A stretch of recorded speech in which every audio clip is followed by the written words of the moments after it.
In the previous video, we discussed the various applications of Henry's law. In this one, it's an introduction to the topic vapor pressure of liquid solutions. But before we talk about what all of that means, we're going to be discussing about these two words, vapor pressure. So let's assume we have a closed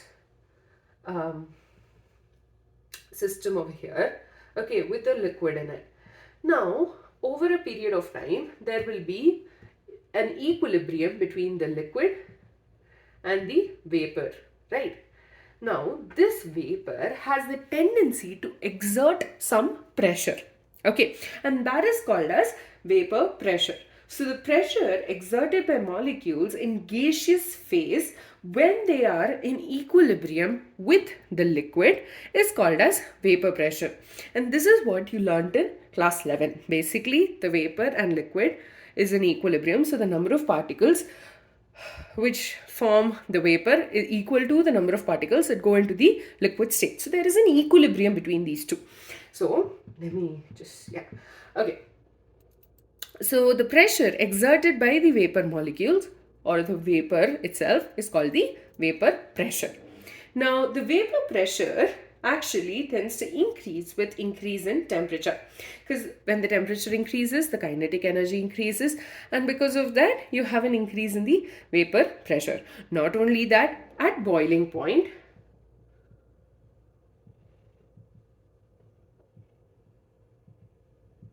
vapor pressure equals to the atmospheric pressure.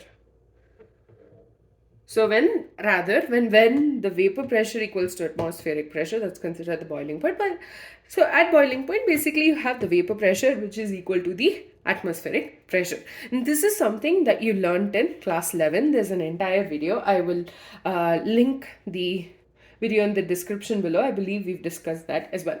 So in class 12, why is this important?